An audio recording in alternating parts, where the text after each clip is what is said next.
Chief minister के चंद्रशेखर राव ने अजीम तर हैदराबाद के तमाम इलाकों को पीने के पानी की सरबराही को यकीनी बनाने के लिए 1200 करोड़ रुपए जारी करने का फैसला किया और मौके में वाटर वर्क्स को हिदायत दी कि वो शहर में पानी की किल्लत के मसले को हल करने के इकदाम करे। रियासती काबीना के इजलास में जो चीफ मिनिस्टर की जेर सदारत प्रगति भवन में मुनक्किद हुआ, दे इलाकों में शॉर्ट सर्किट के वाकयात की रोकथाम के लिए स्ट्रीट लाइट्स पर न्यूट्रल वायर लगाने की हिदायत दी। काबीना ने अंदरून एक माह तमाम मौजात में वेंकटा धमम की तामीर करने का फैसला किया और रियासती वज़रा को इस काम की निगरानी सौंपी गई है। इजलास में पल्ले प्रगति और प्रगति पट्टनम के जारी प्रोग्राम का जायजा लिया गया। कोविड-19 की सूरत हाल के अलावा 50,000 मखलूआ जायदादों को पूर्ण करने के मामले में की गई पेशरफ्त पर भी गौर गौस किया गया। सिंगापुर के हाई कमिश्नर सैमन वोंग ने रियासती वज़ीर इंडस्ट्रीज के रामारा से प्रगति में मुलाकात की और तेलंगाना में सरमायाकारी के इम्कान पर तबादला ख्याल किया। के रामारा ने कहा कि अगर सिंगापुर की कंपनियां रियासत में सरमायाकारी की ख्वाहां हैं तो उनके लिए खुसूसी हब कायम किया जाएगा। वज़ीर इंडस्ट्रीज के रामारा ने सिंगापुर के हाई कमिश्नर के हमरा आए हुए वफद की सालपोशी की। चेन्नई में सिंगापुर के कौंसल जनरल सोंग काक टैन भी इस मौके पर मौजूद थे। दोनों शहरों में पीर की रात से वक्फे से बारिश के सबब मौसम सर्द हो गया और दर्जे हरारत 30 डिग्री तक चला गया। मौके में मौसमियत के मुताबिक बारिश का यह सिलसिला एक हफ्ते तक जारी रहेगा। शहर के कई मज़ाफ़ाती इलाकों में जबरदस्त बारिश रिकॉर्ड की गई, जबकि शहर हैदराबाद के इलाके जात जू पार्क, चादरघाट, बेगम बाजार में मुतदिल बारिश हुई। अजला आदिलाबाद, वरंगल रूरल, राजधानी सिलसिला, सिद्दीपेट और करीमनगर में बारिश की इत्तलात मिली है। महबूबाबाद में 81.3 मिलीमीटर बारिश रिकॉर्ड की गई। आइंदा 2 दिनों में दीगर अजला में भी बारिश की पेशकशी की गई है।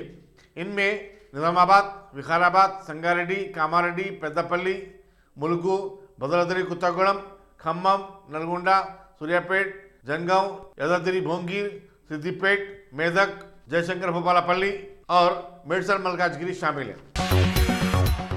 ईद उल अजहा बोना फेस्टिवल के पेश नजर सिटी पुलिस ने रैपिड एक्शन की 99 टीमों को तलब करके पुराने शहर में तैनात कर दिया है।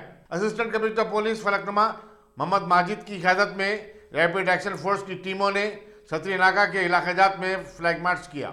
एसीपी ने बताया कि अमन ज़ब्त की बरकरारी में सिटी पुलिस से ताउन करने के मकसद से ज़ायद दस्तों को तलब किया जाता है और ये मामूल की बात है। उन्होंने बताया कि फ्लैग मार्च से अवाम में एतमाद की फिजा कायम हुई है।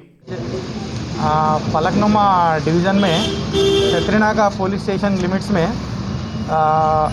हैदराबाद कमिश्नर सीपी साहब के आर्डर पे रैफ अपना 99 नंबर का कंपनी आया यहाँ पे।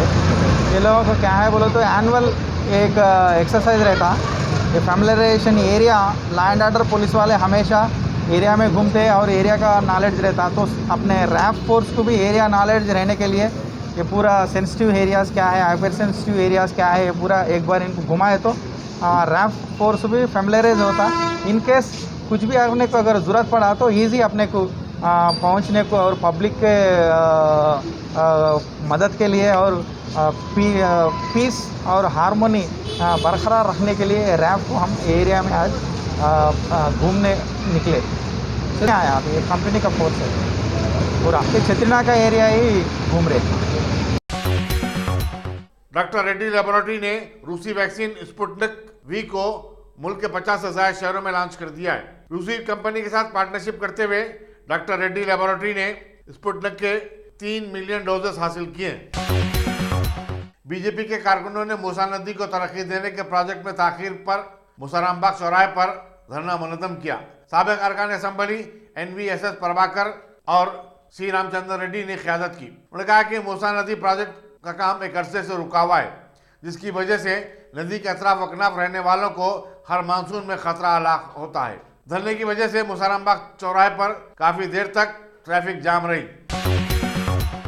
तेलंगाना उर्दू फोरम के सदर और उर्दू के जहदकार इस्माइल अंसारी कन्वीनर अर्शिया नाहिद ने सरकारी साइन बोर्ड से उर्दू के गायब किए जाने पर कहा कि जहां जहां नई इमारतें तामीर हुई हैं वहां उर्दू को नजरअंदाज कर दिया गया है, लेकिन कदीम इमारतों पर उर्दू में साइन बोर्ड बरकरार हैं।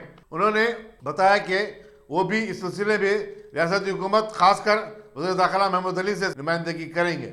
इस्माइल अंसारी ने कहा कि रियासत में उर्दू को सरकारी ज़बान का दर्जा दिया गया है और उस पर अमल आवरी के लिए तमाम मुहब्बान उर्दू को अरबाब मजाज से वक्तन फ़वक्तन नुमाइंदगी करती रहनी चाहिए। मज़हर एजुकेशन सोसाइटी के कन्वीनर मिसेस शहनाई बात कर रही हूँ। यहाँ पर उर्दू के ताल्लुक़ से हम लोग अल्हम्दुलिल्लाह 30 ईयर से काम करते हुए आ रहे हैं। इंशाअल्लाह इन फ्यूचर भी हम इस पर ज़रूर काम करेंगे।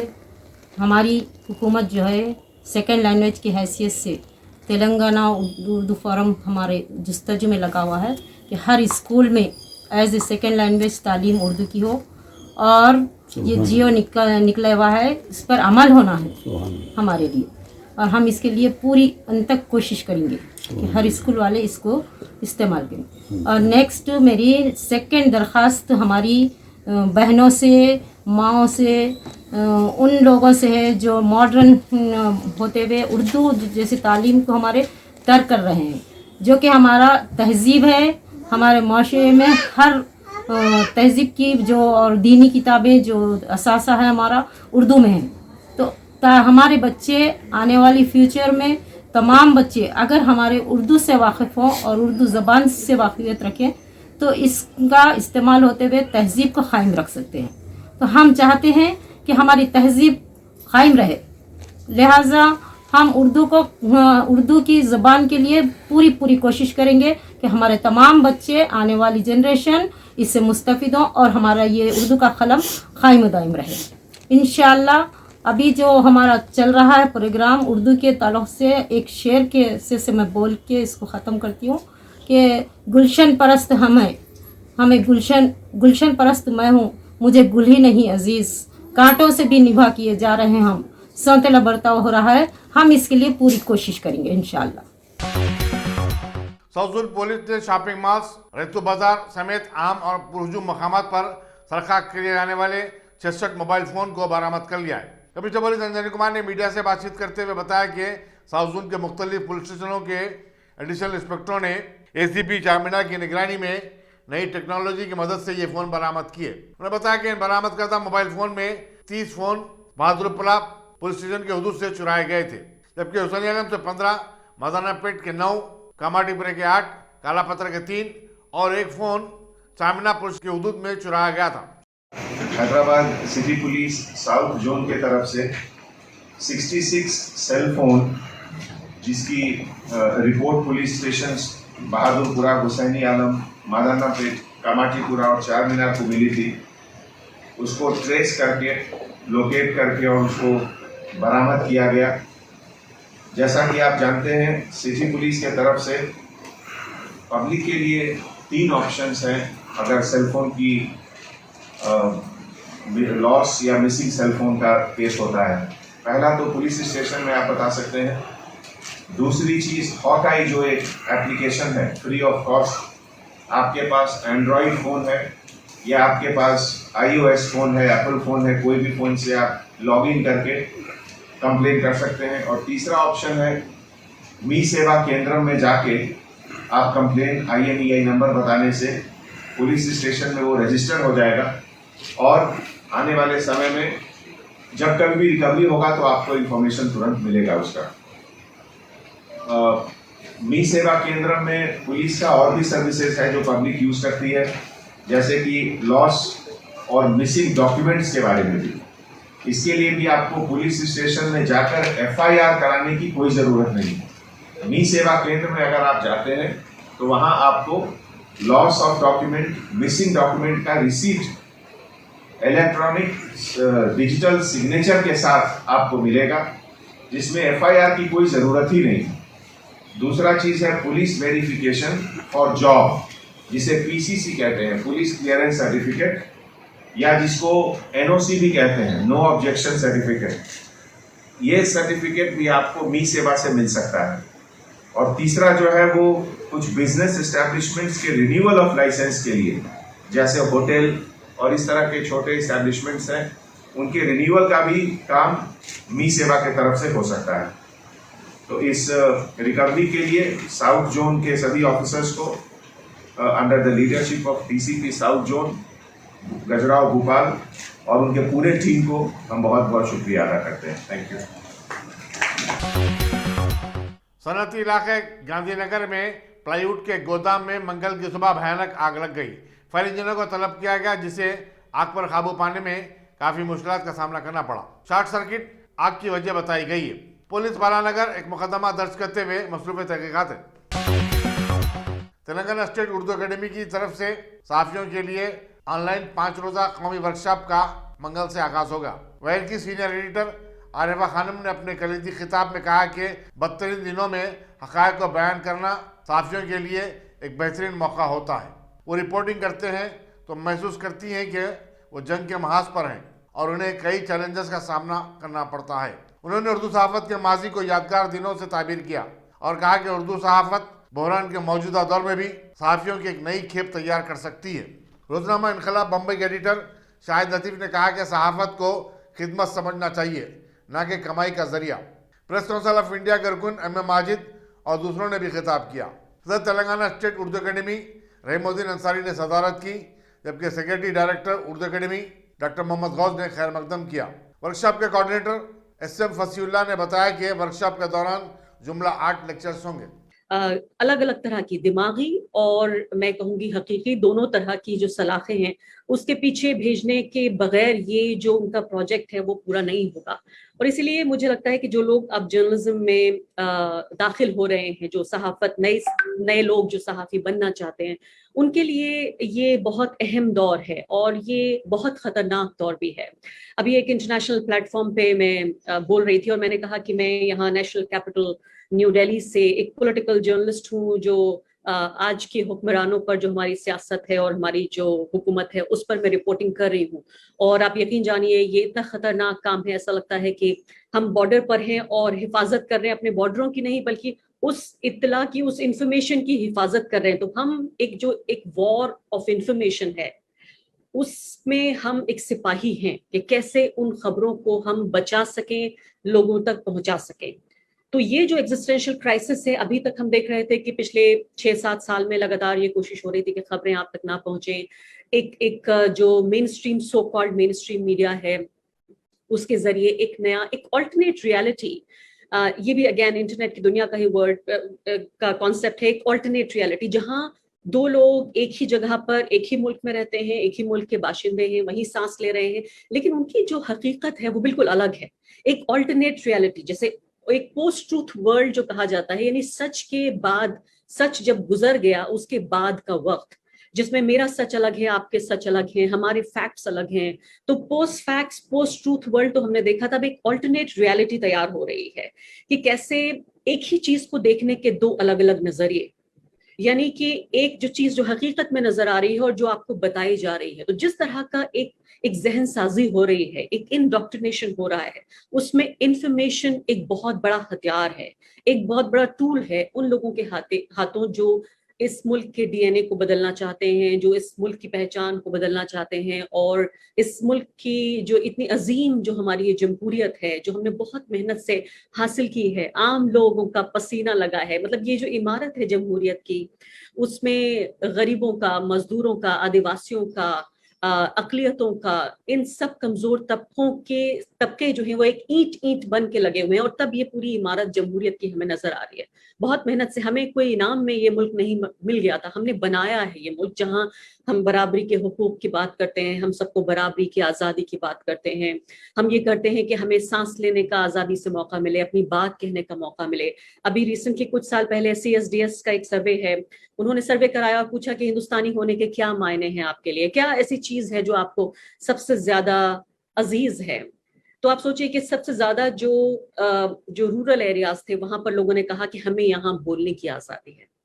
तो हमारे यहाँ लोग अनपढ़ हो सकते हैं, बड़ी आबादी कम पढ़ी लिखी हो सकती है, लेकिन वो बेअक्ल नहीं है। वो ये जानती है कि उसके लिए क्या अहम है। वो जानते हैं कि एक जमहूरियत में, एक आजाद जमहूरियत में जो बोलने का हक है वो हमारे लिए सबसे ज्यादा अहम है। दो चीजें मुझे लगता है कि पिछले 70 साल में हमारा कॉन्स्टिट्यूशन जो भी कुछ कहता हो, लेकिन वो मोरलेस एक इंस्पिरेशन रहा। हमने कभी भी लेटर इन स्पिरिट जैसे कहा जाता है, उसमें कॉन्स्टिट्यूशन को हम लागू नहीं कर पाए। लेकिन जो दो चीजें हम फिर भी अपने गरीब, सबसे हाशिए के जो मुआशरे थे उनको दे पाए, वो दो चीजें थी जो सब में बराबर थी। वो था एक बोलने का हक और एक था वोट देने का हक।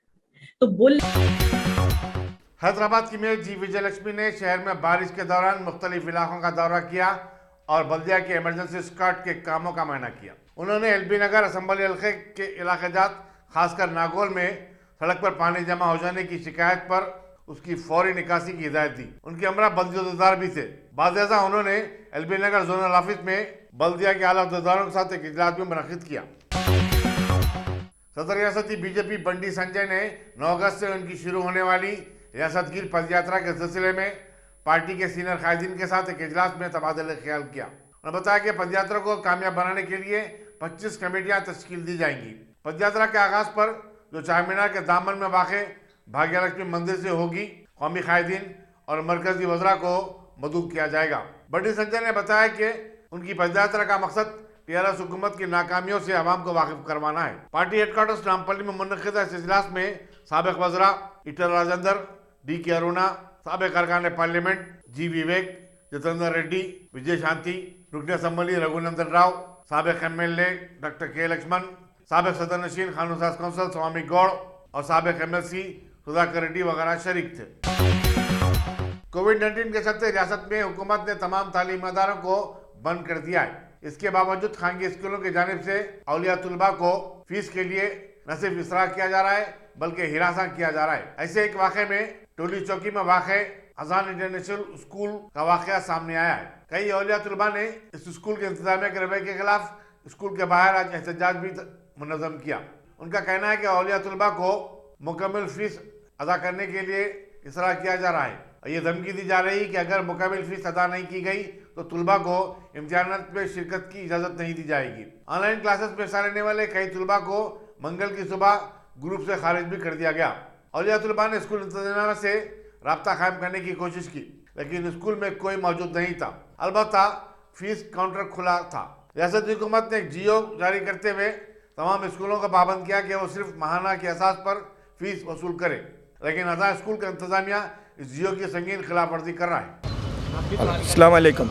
अज़ां स्कूल के तमाम पेरेंट्स आज यहाँ अज़ां स्कूल के पास आए हैं क्योंकि यहाँ सारे बच्चों के क्लासेस जो ऑनलाइन चल रहे थे वो सब के रोक दिए हैं। इसीलिए रोक दिए, आज एग्ज़ाम है F1, इसीलिए रोक दिए हैं कि फ़ीस नहीं दी गई है। हम लोग आके सुबह एप्लीकेशन दिए हैं यहाँ, दे के ये कहें कि भाई हम फ़ीस पे कर देंगे, आप बच्चों के एग्ज़ाम्स ले लीजिए।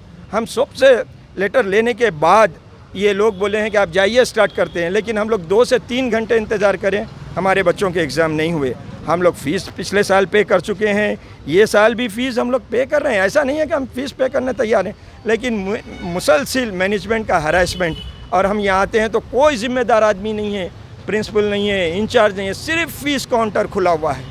और जो है गवर्नमेंट जियो है कि ट्यूशन फ़ीस पे करो। हम लोग ट्यूशन फ़ीस से ज़्यादा फ़ीस पे कर रहे हैं। एक एक पेरेंट्स मेरे बाजू ठहरे हुए हैं, मैं आपको रिसिप्ट बताता हूँ, 90,000 1 लाख रुपीज़ फ़ीस पे कर रही। उसके बावजूद अज़ां स्कूल वालों का हमारे साथ ऐसा हैरेसमेंट है। मासूम बच्चे घर में रो रहे, इतनी मुश्किल में उन लोग रो रहे कि उन एग्ज़ाम नहीं लिया जा रहा उनका, लेकिन हम लोग फ़ीस पे कर रहे हैं, नहीं कर रहे बोल के नहीं। गवर्नमेंट जियो है कि फ़ीस जो है ट्यूशन फ़ीस पे करो, हम लोग पूरी फ़ीस पे करें, लेकिन ये ट्यूशन फ़ीस कितनी है गवर्नमेंट हमको ये पिक्चर नहीं दे रही है, बराबर नहीं बता रही है। कि बोल रहे हैं कि कंप्लेन करो, हम स्कूल सीज कर देंगे। हम लोग आज कंप्लेन कर रहे हैं मीडिया के ज़रिए, मीडिया की हमें मजबूरन हेल्प लेना पड़ा कि हम लोग इतनी फ़ीस पे करने के बाद आज हमारे बच्चे जो है एग्ज़ाम से महरूम हो चुके हैं। हालात इतने ख़राब है, गवर्नमेंट बार बार ये बोल रही कि कोर्ट के ऑर्डर है कि फ़ीस जियो फ़ीस इस तहत ले कि बच्चों को ट्यूशन फ़ीस लिया जाए, लेकिन उसके बावजूद भी हमारे साथ ये किस्म का हरासमेंट हो रहा। मैं तमाम अज़ां स्कूल के पेरेंट्स से बार बार अपील करता हूँ कि सब जमा हों और आइए मैनेजमेंट से बात करिए। मैनेजमेंट यहाँ मौजूद नहीं है, हम लोग मैनेजमेंट से 3 घंटे से इंतज़ार कर रहे हैं, कोई नहीं है। फ़ोन करो कोई नहीं मिलता, प्रिंसिपल नहीं मिलता, वाइस प्रिंसिपल नहीं है, इंचार्ज नहीं है। तो मैं आप लोगों से अज़ां स्कूल के तमाम स्टूडेंट एंड पेरेंट्स से अपील करता हूँ कि कल 11 बजे हम लोग यहाँ पर जमा होंगे और मैनेजमेंट से बात करेंगे, मैनेजमेंट को यहाँ बुलाएंगे। देखिए आप बुज़ुर्ग शख्स बिल्कुल चलने नहीं आता, सुबह 10 से 11 बजे से यहाँ बैठे हुए हैं।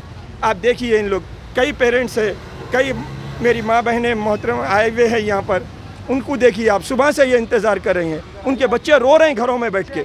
हम फ़ीस नहीं पे करें बल्कि पिछले साल हम पूरी मुकम्मल फ़ीस पे कर चुके हैं, उसके बावजूद हमारे साथ ये हरासमेंट हो रहा है।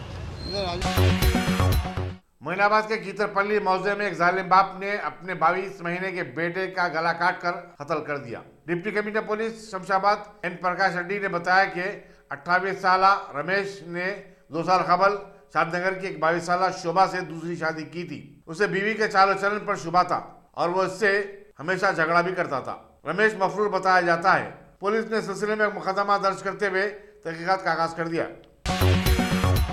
गोशामहल के इलाके में एक बरकी खंभे पर चढ़कर इंटरनेट वायर डालने की कोशिश के दौरान एक टेक्नीशियन बरकी शाख लगने की वजह से शदीद तौर पर झुलस गया। उसके साथ काम करने वालों ने उसे फौरी दवाखाने को मुंतकिल किया।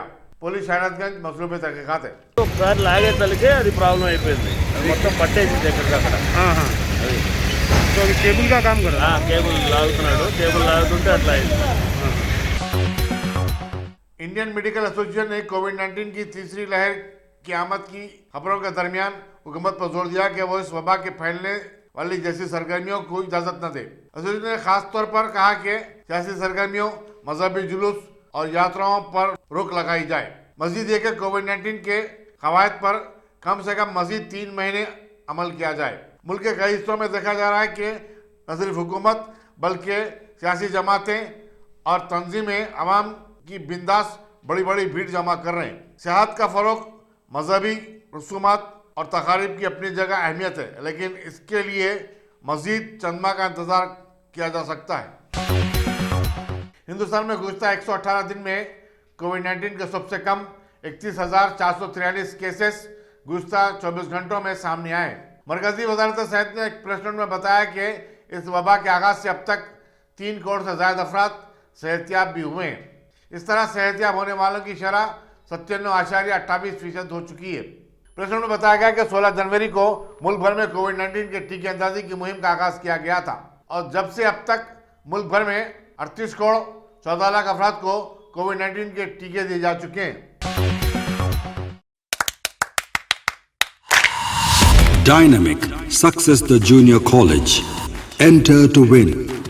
Masters in MPC and BPC. Integrated coaching for NEET, IIT, JEE. Separate block for girls. Better coaching, better planning, better environment with better results. Opposite Madanapet Mandi, Saeedabad, Hyderabad. Phone 04029701124. An Institute of Success Schools.